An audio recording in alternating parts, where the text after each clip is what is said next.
This video is to go over the arm model.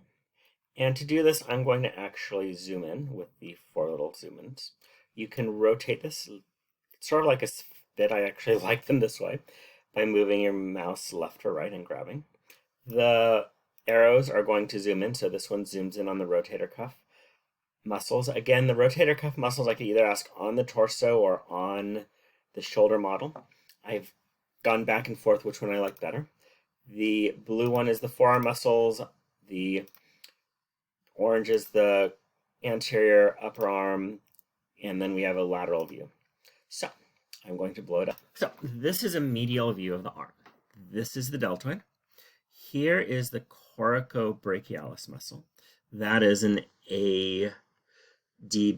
Remember, it starts at the coracoid process, attaches to the medial humerus. And here's the subscapularis muscle. This is on the anterior side of the scapula.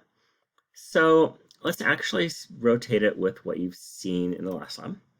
So I'm completely confused by this view. I hope you're not. This is the deltoid muscle still. Here you have the rotator cuff muscles. The spine of the scapula is right there. So this is the supraspinatus, this is the infraspinatus, this is the teres major, this is the teres minor. So when I rotate it back the other way, here's the subscapularis on the anterior side. So we went over the rotator cuff muscles the last lab. Again, I like them in this, or I like them on the arm. I will give them into this view on the test. So here is the supraspinatus above the spine. Here is the infraspinatus below the spine. The deltoid's been removed. And you have the teres minor right there, the teres major right there. And since it's rotating with the deltoid on, you could see in this view where they're actually attaching to greater trabecum. So on this view, this is the subscapularis right there. I'll ask you the teres major from the posterior. It would be really mean, but it does go to the anterior side to attach to everybody's favorite sulcus right there. And again, this is the coracobrachialis. So we're now going to talk about the bicep brachii and the brachialis. So we're back to the medial view because we could see both muscles. So here's the coracobrachialis. I know the humerus is right underneath it. This is the biceps brachii muscle, and then this is the brachialis. The biceps brachii is sitting on top of the brachialis. I actually really like the cadavers because I can see the biceps brachii is on top of this muscle. What I actually do with the cadavers is I'm either slide it out of the way, or I even cut the tendon right there going to the radial tuberosity, so students can really see the brachialis is a muscle under the biceps brachii. Now, it has two heads. This is the short head. This is the long head. And they actually can't really see it that clearly, but they both go up here, and they connect to different things in the shoulder. So here's a view where it's been taken away. We have the coracobrachialis right there. That's the coracoid process. That's the short head right there.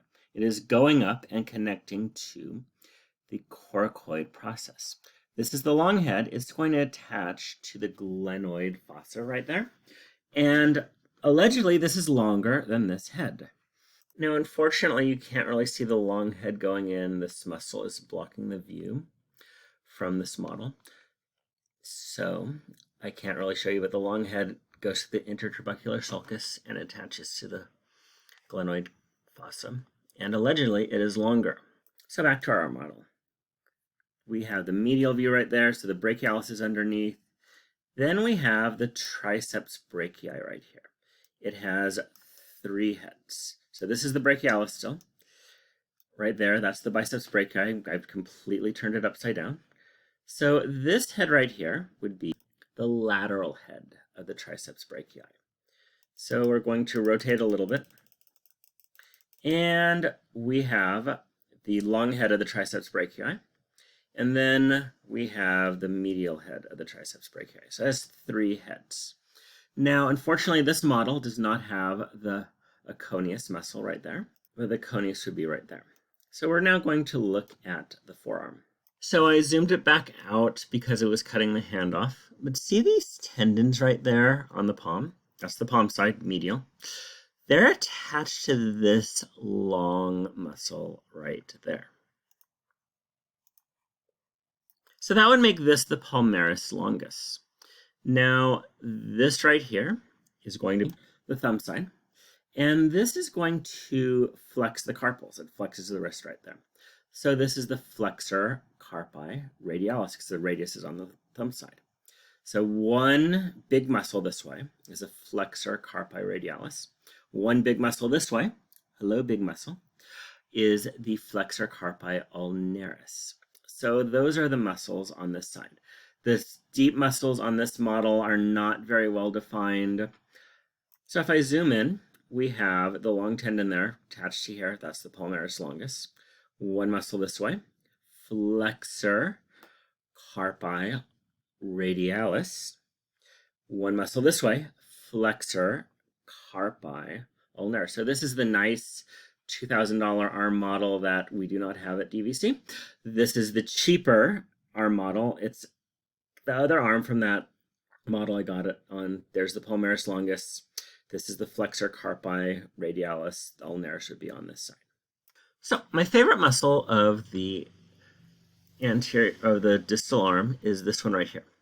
It is going to tendons that go to all 5 or all 4 of the fingers. That is the extensor digitorum. So the extensor digitorum is right there. It goes to all the digits. So the thumb is on this side now. We've turned it upside down. He is not in a natural position. The pinky's on this side. This extends the carpals at the wrist. This is the extensor carpi radialis. This is the extensor carpi ulnaris. So again, find the middle one, extensor digitorum. Extensor carpi ulnaris is one muscle to the pinky, one muscle of the thumb. Extensor carpi radialis. Now this muscle actually hangs out at the styloid process there. It goes all the way, all the way to the styloid process. That is the extensor digitorum. So here's the back of the hand. This is the nice model from Laney and Chabot. We have the extensor digitorum going to all of the digits right here. We then have the extensor carpi radialis on this side, the extensor carpi ulnaris on this side, and the brachioradialis is right there. I will use this model with better defined forearm muscles than the 3B model. Oops, I just made fun of them. So just because it's more well-defined muscles. So that is the muscles of the hand and arm. Thank you.